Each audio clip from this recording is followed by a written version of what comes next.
2020학년도 한국호스피스협회 추계학술대회에 오신 여러분들을 환영합니다. 저는 일반인도 쉽게 배울 수 있는 응급처치라는 제목으로 여러분과 함께할 한국호스피스협회 국제연구소 부소장, 계명문화대학교 관악학과 교수로 있는 김양동입니다.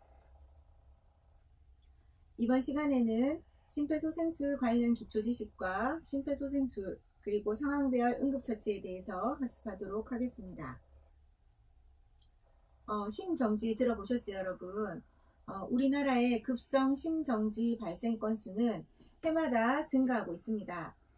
2006년도에 19,480명이었던 것이 2016년도에 29,832명으로 약 10년 사이에 1만 명이 늘어난 상황입니다. 우리나라에서 많이 발병하는 위암보다 급성 심정지로 인해 사망하는 경우가 훨씬 더 많으며 운수사고나 기관지 폐암보다도 훨씬 더 많은 확률을 보이고 있습니다. 성별 및 특성으로 보면 여성보다는 남성들이 훨씬 많고요. 그리고 연령이 높을수록 급성 심정지 발생률이 높습니다. 0에서 14세보다 65세 이상 54.9%를 차지하고 있습니다. 특별히 이렇게 급성 심정지 환자들의 과거 병력을 살펴본 결과 대부분이 고혈압 제일 많이 나타났었고요. 24.6%, 당뇨병, 암 순서로 나타났습니다. 이러한 특별히 고혈압의 과거력이 있는 분들이 심정지에 더 많이 노출되는 것을 확인해 볼 수 있습니다. 심정지 발생 장소는 대부분이 비공공장소, 즉 대부분 가정에서 많이 일어난다고 보시면 되겠습니다. 공공장소 20.4%보다 비공공장소인 65.1%가 훨씬 많은 비율을 차지하고 급성 심정지 환자의 절반 이상이 가정에서 발생하는 것을 볼 수 있습니다. 가정에서 이렇게 많이 발생할 경우에 심폐소생술의 시행률이나 생존율이 낮은 것을 우리 그래프에서 볼 수가 있습니다. 우리 심장의 구조 및 역할에 대해서 잠시 살펴보도록 하겠습니다. 우리 심장은 우리 신체 안에 흉곽에서 갈비뼈가 보호하고 있으며 그 심장을 주변으로 그 다음 양쪽으로 폐가 이제 감싸고 있습니다. 가장 중요한 기관인 만큼 우리 많은 기관들이 우리 심장을 보호하고 있으며 이 심장은 스스로 펌핑하는 작용을 통해서 혈류를 우리 조직에 그 다음에 보내어서 조직에 산소와 영양분을 공급하는 큰 역할들을 하고 있습니다. 그런데 이러한 심장이 멈추면서 산소 공급이 중단을 되면 산소가 지나가는 뇌 쪽으로도 산소 공급이 중단이 됩니다. 이럴 때 뇌는 특히 4분이 지나면 죽기 시작합니다. 그래서 4분이 굉장히 중요한 시간인데요. 0에서 4분 정도에는 두뇌 손상의 가능성이 적습니다. 하지만 4분이 지나면서 두뇌 손상 가능성이 매우 높고 특별히 6분에서 10분 정도로 지나면 심한 뇌 손상이 오고요. 10분 이상인 경우 뇌사, 사망까지 이를 수 있습니다. 특별히 뇌는 한번 손상이 되면 다시 재생될 수 없는 비가역적인 손상이 되며 되돌릴 수 없는 영구적인 손상으로 야기하게 됩니다. 뇌의 산소 공급이 안 되는 시간이 1분이 지날수록 소생률은 10%가 감소한다고 생각하시면 더 이해하기 쉬우실 것입니다. 그렇기 때문에 빠른 시간 내에 병원으로 이송하는 시간이 빨라야지 굉장히 좋다. 예후에도 좋은 영향을 끼칠 수 있다는 것을 알 수가 있습니다. 심정지 환자의 생존율을 한번 살펴보도록 하겠습니다. 일반인 심폐소생술 시행률과 급성 심정지 환자의 생존율이 점점 향상되고 있는 모양입니다. 일반인 심폐소생술 시행률은 우리 2008년 대비 약 8.8%가 증가하고 있고요. 급성 심정지 환자의 생존율은 2006년 대비 약 3.3배가 증가하고 있습니다. 특별히 일반인들의 심폐소생술 시행률과 생존율이 양의 방향으로 상승하는 것을 보니 일반인 심폐소생술의 시행률이 환자의 생존율에 굉장히 큰 영향을 준다는 것을 알 수가 있습니다. 심폐소생술 시행 여부에 따른 생존율을 나타내는 또 연구 결과입니다. 일반인 심폐소생술의 일반적으로 16.8%가 시행을 하는데 그 16.8% 안에 일반인 심폐소생술을 하느냐 안 하느냐에 따라서 생존율이 약 3배나 차이가 난다고 합니다. 심폐소생술을 시행하지 않았을 때의 생존율은 약 4.7%, 심폐소생술을 시행했을 때의 생존율은 15.5%를 나타내는 것을 볼 수가 있습니다. 그러므로 심폐소생술을 시행했을 때의 환자 생존율이 3배 이상이 증가한다는 것을 볼 수가 있습니다. 심폐소생술 외에도 자동 제세동기, 즉 자동 심장 충격기 사용 여부에 따른 생존율을 또 추가적으로 보면 자동 심장 충격기를 사용하지 않았을 때의 생존율이 15.3%라면 자동 심장 충격기를 사용했을 때의 생존율은 46.2%를 나타내며 자동 심장 충격기의 사용이 또 약 3배 이상의 생존율에 영향을 준다는 것을 알 수가 있습니다. 그러므로 일반인들이 처음에 심정지 환자를 만났을 때 일반인들이 조기 심폐소생술을 시행하고 자동 심장 충격기를 실시한다면 환자의 생존율은 훨씬 더 높아질 수 있다는 것을 알 수가 있습니다. 생존사술의 개념에 대해서 한번 살펴보도록 하겠습니다. 심정지 환자가 발생을 했을 때 신속한 심정지를 파악하고 응급구조체계를 가동하는 것이 첫 번째 단계이며 두 번째는 가슴 압박을 강조하는 조기 심폐소생술의 단계입니다. 세 번째는 신속한 재세동의 단계입니다. 네 번째는 포괄적인 전문 심폐소생술의 단계, 다섯 번째는 심정지 후 처치를 통합하는 단계인데요. 지금 일반인들 상황에서 현장에서 심정지 환자가 발생을 했을 때 신속하게 할 수 있는 단계가 신속한 재세동 단계까지라고 보시면 됩니다. 그래서 심정지 환자가 쓰러진 것을 발견을 했으면 바로 응급구조체계를 가동, 즉 119에 신고를 하고 여기는 119에 신고를 얘기합니다. 그 다음에 가슴 압박, 조기 심폐소생술을 합니다. 세 번째는 신속하게 자동 심장 충격기로 재세동을 하는 것을 의미합니다. 이 생존사슬은 서로 고리고리 연결이 되어 환자의 생존율에 영향을 주고 있습니다. 심폐소생술의 큰 단계들을 한번 살펴보도록 하겠습니다. 심폐소생술이 여부에 따라서 환자의 생존율에 영향을 주기 때문에 올바른 심폐소생술 시행이 여러분의 올바른 심폐소생술 수행이 환자들의 생명을 살릴 수 있다는 것을 알 수가 있습니다. 첫 번째 단계는 의식 확인입니다. 의식 확인. 네. 의식 확인은 환자가 쓰러진 것을 발견했습니다. 지금 현장에 환자가 쓰러져 있죠. 이때는 가볍게 흔들며 큰 소리로 확인합니다. 여보세요? 여보세요? 괜찮으세요?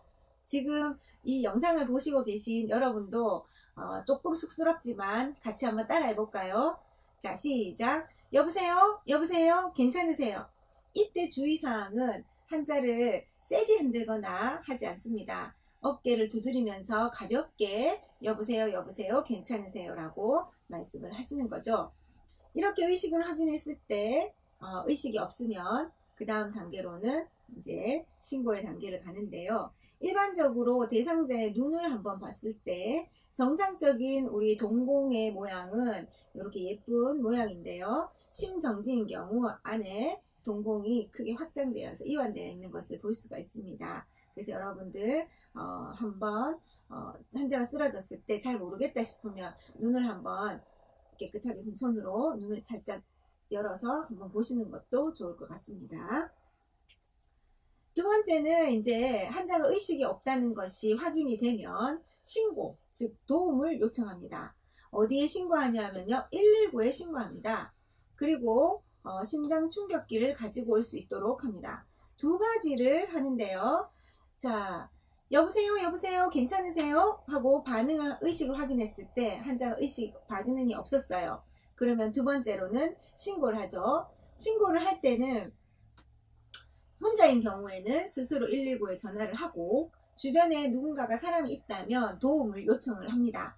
도움을 요청할 때는 상대방을 여러 사람들이 많이 있는 중에 누가 해야 될지 사실 사람들은 머뭇거립니다. 그럴 때 어떻게 해야 되냐면 정확하게 한 사람을 짚어주세요. 손끝을 향해서 그 사람을 보고 눈과 눈을 마주치면서 거기 파란색 옷 입으신 여성분 또는 거기 안경 끼신 남성분 이렇게 이제 명확하게 지켜주셔서 그 본인에게 너가 아니면 안 된다. 즉 선생님이 꼭 도와주셔야 됩니다. 라는 그러한 약간의 부담감도 드리면서 도움을 요청하게 되죠. 도움을 요청하게 될 때는 그게 두 가지를 요청을 하는데요. 첫 번째는 119에 신고하고 두 번째는 심장 충격기를 가져오라고 합니다. 즉 거기 파란색 옷 입으신 여성분 119에 신고해 주시고 심장 충격기 가져다 주세요 라고 이렇게 멘트를 하는 거죠. 자, 우리 그러면 앞에서부터 1단계부터 한번 더 해볼까요? 저를 따라 하시면 됩니다. 여보세요, 여보세요, 괜찮으세요? 의식을 확인했는데 반응이 없습니다. 거기 주황색 옷 입은 여성분 119에 신고해 주시고 심장 충격기 가져다 주세요 라고 얘기를 하시면 됩니다. 조금 민망하지만 한번 소리 내어서 해보는 것이 굉장히 중요하니까 한번 해보시면 좋겠습니다.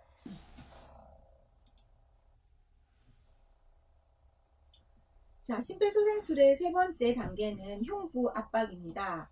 흉부 압박은 다른 말로 가슴 압박이라고도 합니다. 가슴 압박은 심폐소생술의 하이라이트며 꽃입니다. 제일 중요한 이제 개념이기 때문에 다른 거는 모르셔도 이건 꼭 알아두시면 좋겠어요. 우리 가슴 중앙에 5에서 6cm 깊이로 분당 100에서 120회의 속도로 30회를 압박합니다. 이 굉장히 중요한 부분입니다.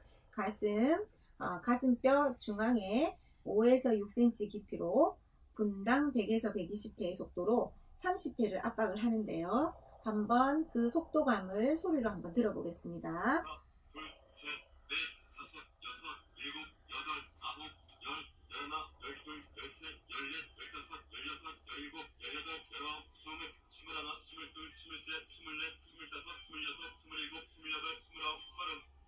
네.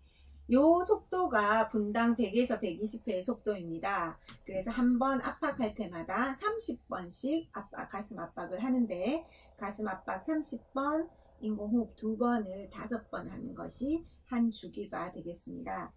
가슴 압박은 굉장히 힘이 많이 드는 거고 또 이제 잘못하면 우리 갈비뼈가 부러질 수 있는 위험들이 있기 때문에 정확한 위치를 잡는 것이 중요합니다.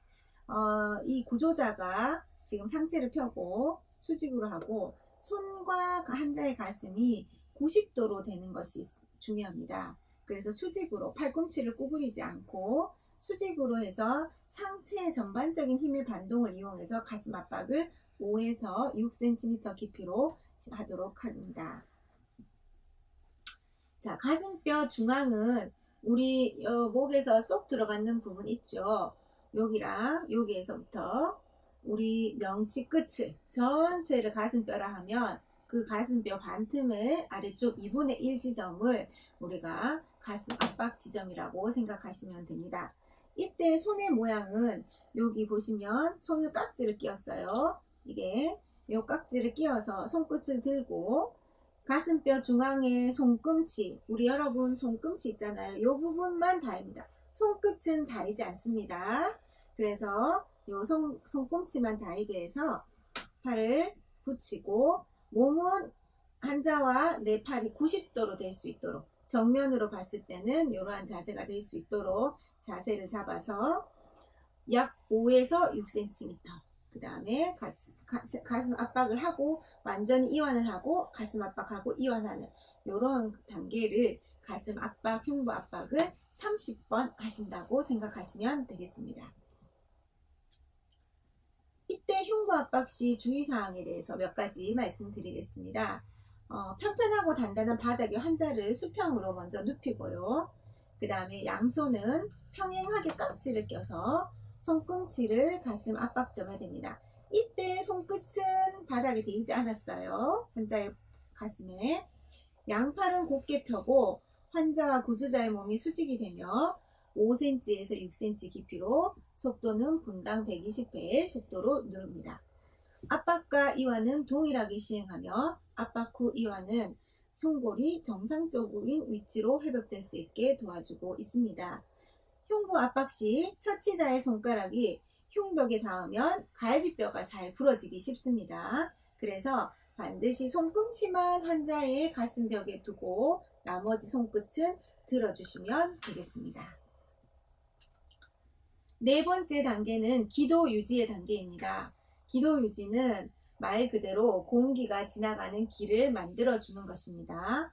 보통 환자가 쓰러져 있을 때 보통 여기 보면 안에 후두 안에 여기 목젖 안에가 부어오릅니다. 그래서 막혀서 공기가 가는 길을 막아줍니다. 이때 해야 될 것은 기도를 열어주는데 하는 방법은 한 손은 이마를 잡아서 뒤로 젖히고 다른 한 손은 턱뼈.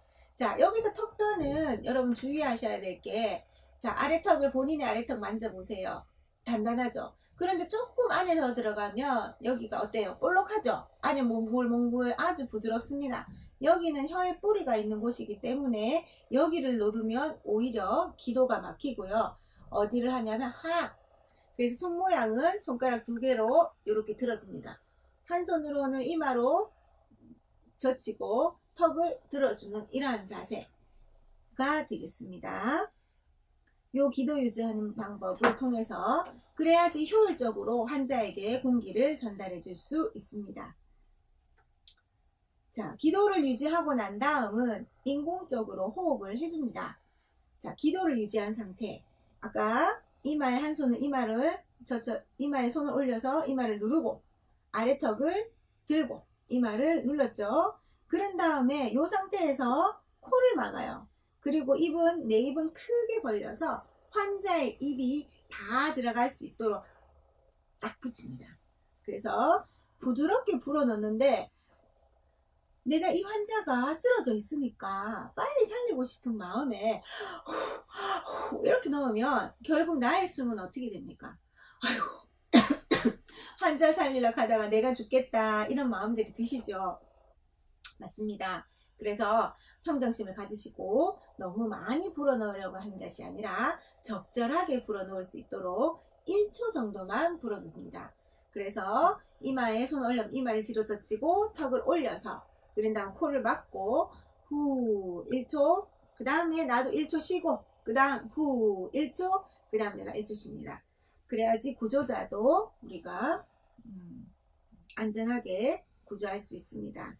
자, 그래서 5단계를 크게 살펴보았는데요. 리마인드를 한번 해보시면 첫 번째가 여기 인공호흡 부분 조금 더 설명드릴게요. 자, 이마를 뒤로 젖히고 아래 턱으로 아래 손가락 2개로 턱을 들어 올리고 코를 막고 입을 크게 벌려서 입을 후 했죠. 이때 그 구조자의 눈은 어디를 보냐 하면은 가슴을 봅니다. 왜냐면요 우리가 호흡을 할 때 호흡을 하게 되면 가슴이 올라갔다 내려갔다 올라갔다 내려갔다 하죠. 그런 것처럼 내가 정확한 방법으로 환자에게 필요한 만큼의 호흡을 해서 공기를 넣었다면 환자의 가슴이 오르락 내리락 오르락 내리락 할 수 있다는 겁니다. 네, 이것이 인공호흡의 방법입니다. 자, 우리가 지금까지 5단계를 한번 했는데요. 첫 번째부터 한번 다시 생각을 한번 해보면 첫 번째는 뭡니까? 반응하기. 자, 다 같이 해봅시다. 우리가 어떻게 했지요? 네, 여보세요, 여보세요, 괜찮으세요? 제 말 들리세요? 네, 어깨를 가볍게 두드리면서 여보세요, 여보세요, 괜찮으세요? 제 말 들리세요? 자, 그런데 반응이 없어요. 그러면 어떻게 하죠? 네, 구조를 요청합니다. 혼자 있다면은 내가 119에 전화를 바로 하고요. 주변에 도움을 줄 사람이 있다면 정확하게 그 사람에게 아들이 있다. 그럼 아들 누구야? 라고 이름 부르셔도 되고 우리 학교 같은 경우 누구 학생이에요. 누구 학생? 라고 정확하게 얘기해 주시면 됩니다. 명확하게 거기 파란색 티셔츠 입으신 남성분 119에 신고해 주시고 자동 심장 충격기 가져다 주세요. 그리고 나서 호흡을 확인하죠. 호흡을 확인하는 때는 10초 이내로 대상자의 머리, 가슴, 배를 살펴보면서 가슴과 배의 움직임이 있는지 봅니다. 그리고 나서는 가슴 압박을 30회를 하죠. 아까 우리 30회 속도 들었죠? 하나, 둘, 셋, 넷, 다섯, 여섯, 일곱, 여덟, 아홉, 열, 열하나, 열둘, 열세, 열네, 열다섯, 열여섯, 열일곱, 열여덟, 열아홉, 스물, 스물하나, 스물둘, 스물셋, 스물넷, 스물다섯, 스물여섯, 스물일곱, 스물여덟, 스물아홉, 서른. 이 속도가 분당 100에서 120회의 속도이며 가슴 압박의 깊이는 5에서 6cm, 가슴뼈 중앙 2분의 1 지점에 손꿈치를 올리고 발꿈치를 펴서 수직으로 가슴 압박 30번을 합니다. 그리고 나서는 인공호흡을 2번 하는데요. 인공호흡은 기도를 유지해야 된다고 했습니다. 머리를 뒤로 젖히고 턱을 들어 올리고 기도를 열고 코를 막고 내 입을 크게 벌려서 인공호흡을 1초에 한 번씩 후 1초 쉬고 다시 후. 그래서 30대 2. 이 가슴 압박 30번과 인공호흡 2번을 1주기라고 합니다. 그래서 1주기를 기본 보통은 5번이 기본입니다, 여러분. 그래서 5주기 후 만약에 내가 너무 힘들어요. 그러면 대상자를 교체합니다. 그죠? 이런데 이 5주기가 약 2분이 걸리게 됩니다. 이것이 심폐소생술의 시행 방법입니다. 저희 계명문화대학교 간호학과에는 계명문화대학교 심폐소생술센터가 있습니다.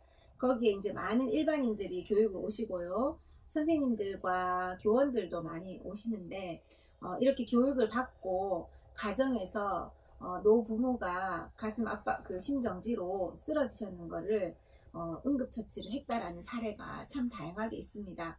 아마 여러분들이 신문이나 매스컴에서도 쓰러진 임산부를 살리거나 초등학생이 아버지를 살렸다라는 그러한 기사들을 많이 보셨죠. 그만큼 이제 심폐소생술이 굉장히 이제 많이 보급화되어 있고 또 보급화되어야 하며 그래서 일반인들의 생존율을 높일 수 있는데 많이 기여를 하니 여러분들도 꼭 한번 잘 기억해 놓으시고 응급 상황 시에는 잘 활용할 수 있기를 바라봅니다. 자, 그 다음에 우리가 또 앞서서 받는 선행 지식에서 자동 제세동기, 즉 자동 심장 충격기, 자동 제세동기, 심장 충격기 다 같은 말입니다. 네. 자, 자동 심장 충격기를 사용을 하면 생존율이 또 3배가 올라간다고 했습니다. 그렇다면 자동 심장 충격기가 있다면 반드시 사용을 해야겠죠. 자동 심장 충격기는 굉장히 쉽습니다.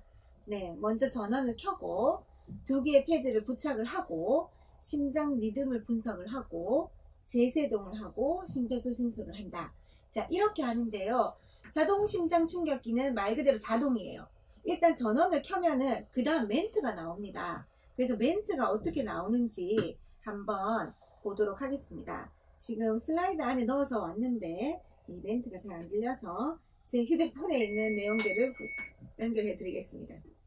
전원을 켰습니다. 패드를 부착하세요. 패드가 붙이랍니다. 커넥터를 전멸등 옆에 꽂으세요. 그리고 커넥터 꼽으세요.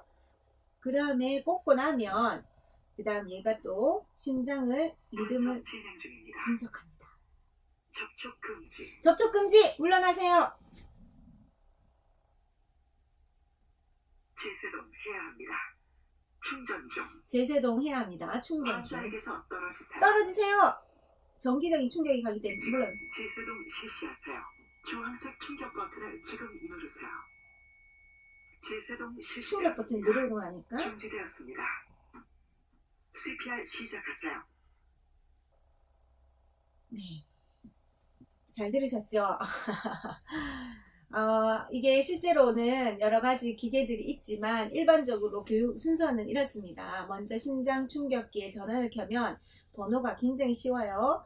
그래서 전원 켜고 패드를 붙이고 패드를 2개 붙이는데 하나는 오른쪽 가슴 오른쪽 흉골과 중앙뼈 사이에 붙이고 하나는 옆구리 있는 데를 심장 유두 아래 겨드랑이 쪽으로 붙입니다. 여기에 보시면은 두 개가 지금 여기 하나 먼저 패드 붙이고 그 다음에 커넥터를 연결하면 이게 정기적인 분석, 첫 번째는 분석하기 위해서 떨어지고 두 번째는 정기적인 충격을 주기 위해서 떨어집니다. 그래서 환자에게 떨어지세요가 두 번이 나옵니다. 심장 리듬을 분석하기 위해서 한번 떨어지고 두 번째는 환자에게 정기적인 충격을 주기 위해서, 즉 제세동을 하기 위해서 떨어지라고 합니다. 그런 다음에 제세동이 시행하고 나면 다시 심폐소생술을 시행을 하도록 되어 있습니다. 여러분 어렵지 않습니다. 우리 지금 심장 충격기는 굉장히 많이 있습니다. 어디 있을까? 공공시설에 있습니다. 아파트에 사시는 분들은 관리사무소에 있고요. 우리 주택에 사시는 분들은 동사무소에 또 있습니다. 그리고 각종 지하철역, 그 다음에 KTX역, 공공상소에는 대부분이 많이 충격기를 가지고 있고, 특히 이제 고등학교 기숙사나 이런 데도 반드시 심장 충격기가 구비되어 있습니다. 응급의료, 혹시나 내 주변에 그럼 심장 충격기가 어디 있지 알고 싶다면 우리 플레이스토어 가셔서 응급의료에 관한 앱이라는 걸 찾으면은 그 플레이스토어에 들어가시면은 있어서 그걸 다운받으시면은 내 주변에 심장 충격기가 어디 있는지 여러분 알 수가 있습니다. 그렇게 활용을 하실 수도 있습니다. 자, 이번 시간에는 심폐소생술을 다 하고 그 다음 상황별 응급처치에 대해서 살펴보도록 하겠습니다. 크게 이물질이 이제 이물질로 인한 기도폐쇄, 즉 성인과 영아, 그 다음 뇌졸중, 화상, 저혈당, 쇼크 이러한 상황에 따른 응급처치법을 살펴보도록 하겠습니다. 기도폐쇄입니다. 성인의 기도폐쇄인 경우는 음식 조각이나 작은 장난감 같은 이물질이 기도를 부분적 또는 완전히 막아서 호흡을 방해하는 상태입니다. 그래서 지금 옆에 이렇게 보는 이 사진의 경우는 환자가 지금 의식이 있습니다. 어떻게요? 목이 막혔어요? 하면 말만 하겠죠. 그 다음에 숨쉬기가 너무 어렵다고 이제 기침하거나 숨쉬기 어려워서 쌕쌕대고 있습니다. 이거는 이제 어느 정도 의식 있고 완전 폐쇄는 아닙니다. 하지만 완전 폐쇄인 경우는 말을 못하고 기침과 숨 자체를 쉴 수 없습니다. 이것이 시간이 지나서 지속적으로 되면 심정지 상태로 이제 우리가 심폐소생술로 들어가야 됩니다. 자, 우리가 이제 성인 기도폐쇄하면 흔히 하임니 매뉴버라고 해서 횡격막 하복부 밀어내기라는 방법이 있습니다. 우리 두 번째 그림과 같은 거죠. 일반적으로 이런 경우는 우리 손 모양을 감아서 우리 하복부를 상체로 밀어 올리면 이제 5번 정도 밀어 올리는데 굉장한 힘도 필요하고요. 이게 잘못하면 우리 오른쪽에 있는 간에 열상이 일어날 수 있는 위험성이 있습니다. 그래서 불완전 폐쇄인 경우는 첫 번째는 기침을 격리합니다. 우리 쉽게죠. 막힌 것 같다 하면 기침해봐 하고 등 두드려봐 이렇게 얘기하잖아요. 그래서 가능하면 많은 완전 폐쇄가 아닌 경우에는 기침을 격리하고 등을 두드리는 방법으로 하고, 그래도 안 된다면 횡격막 하복부 밀어내기와 같은 이런 방법들을 사용할 수가 있습니다. 영아의 기도폐쇄는 우리 돌전의 애기들, 보통 우리 애기들 이유식 많이 하잖아요. 이때 이유식 할 때 엄마들이 애기 잘 먹는다고 해서 떡 같은 거, 또는 애기들이 이제 막 기어다니고 이제 하다가 보면 장난감 째면한 거, 레고 같은 거 있죠. 그런 것들을 이제 삼킵니다. 그러면 이제 애들이 이때 우리 아이들을 엄마들이 또는 주변에 있는 분들이 잘 관찰해야 되는 것이 애들이 소리가 못 내요. 소리는 없고 눈물만 줄줄줄줄 흐르고요. 입술 새파랗고요. 사지만 바닥바닥바닥 거립니다. 그렇기 때문에 주의 깊게 이제 늘 아이들은 살펴보시고, 먼저 영아를 무릎 위에 이제 올려놓고 한 손으로 하기에는 이제 영아 같은 경우는 돌전에는 약 10kg 정도 되잖아요. 무겁기 때문에 이제 앉아서 또는 이제 한쪽 팔을 대퇴 위에 무릎 위에 영아를 놓고 가슴을 노출하고 1번 먼저 엎드린 자세입니다. 이렇게 엎드린 자세로 일단 이 둔부가 아래로 가야 돼요. 그렇죠? 여기가 머리가 아래로. 그래서 이물질이 튀어나와 중력에 의해서 두드려서 튀어나올 수 있도록 하기 때문에 머리가 아래로. 그런데 아이들은 머리가 굉장히 큽니다. 어릴 때는. 그 무겁고요. 그렇기 때문에 이때 주의사항은 이렇게 하다가 아이를 떨어뜨리는, 낙상하지 않도록 주의하도록 합니다. 그리고 등치기를 하는데요. 등치기는 우리 가슴 압박할 때 썼던 우리 이제 손꿈치 요 부분들을 사용을 해서 아이들 견갑골, 날개뼈 사이에 5번 하나, 둘, 셋, 넷, 다섯 1초에 한 번씩 쳐주고요. 그 다음에 이제 반대편으로 아이를 돌립니다. 그래서 반대편은 아이들 가슴은 중앙에 손가락 2개를 놓고 하나, 둘, 셋, 넷, 5번을 칩니다. 이것은 이물질이 나올 때까지 하고요. 만약에 이제 아이에게 이물질이 안 나오고 오래도록 산소 공급이 안 돼서 애가 의식이 없어지면 그때는 영아를 위한 심폐소생술로 들어가게 됩니다. 일단 처음에는 이제 영아들은 기도 폐쇄가 있을 때는 등 두드려서 빼는 것이 제일 좋습니다. 사실 저도 저희 아이가 돌전에 저희 아이들이 너무 잘 먹었거든요. 너무 잘 먹어서 이것저것 주다 보니 막혀가지고 애 이게 들고 엎드려가지고 머리 아래로 해서 등쳤던 그런 기억도 있습니다. 자, 뇌졸중입니다. 우리 이제 뇌졸중의 초기 증상은 대부분 굉장히 심한 두통이 오세요. 갑작스럽고 심한 두통이 오면서 어지럽고 약간 구토의 이런 이제 느낌도 있고요. 감각이 저하됩니다. 그래서 한쪽이 마비돼서 얼굴 웃어보세요 하라면 한쪽은 웃는데 한쪽은 이렇게 웃지 못하는, 그리고 나서는 한쪽 팔 들어보세요 하면 양쪽 팔 들어보세요 합니다. 그럼 팔을 들으면 한쪽만 들 수 있습니다. 지금 한쪽 편은 아예 감각이 저하되어 있죠.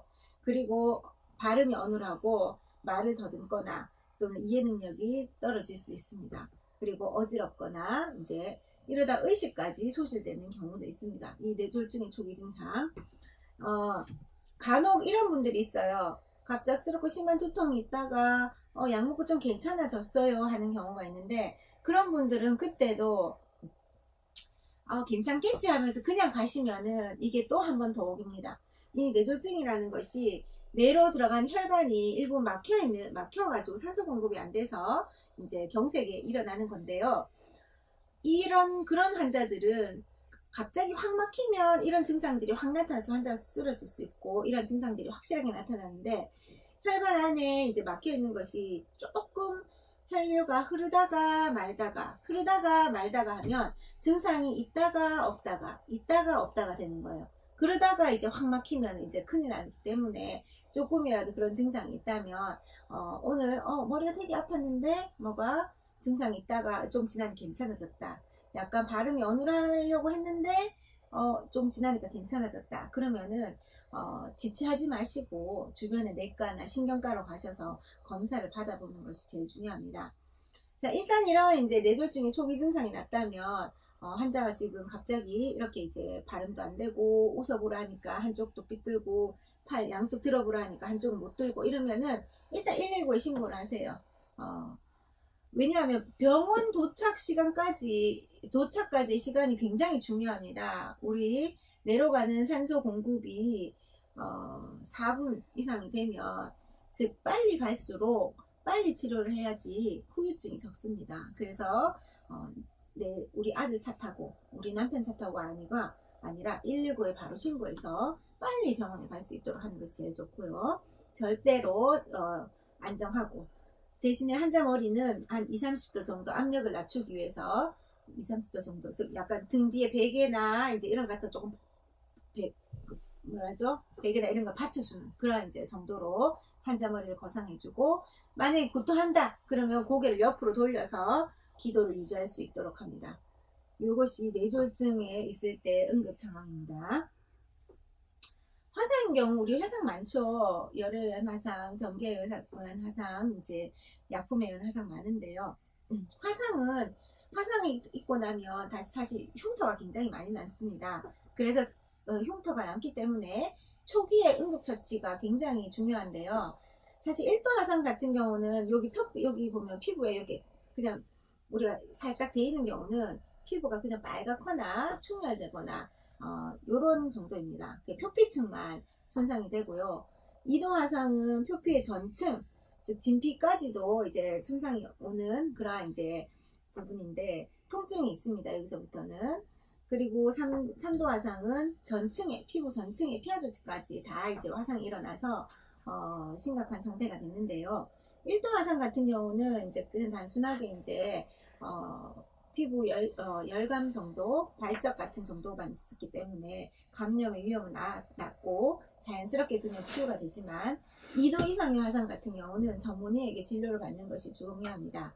그리고 이제 이런 이제 여러 가지 항생제라든지 피부와 관련된 이제 치료를 하고 나면 직접적인 자외선 노출은 피해줘야 됩니다. 왜냐하면 그 새로운 돋아나는 살들이 자외선에 노출이 되면 흉터가 생기거나 색깔이 변색되는 그러한 이제 경우가 있기 때문에 직접적인 자외선 노출을 피하고 만약 그렇다는 경우는 자외선 차단제를 반드시 발라주시고 통목욕 자체는 자제해 주면 됩니다.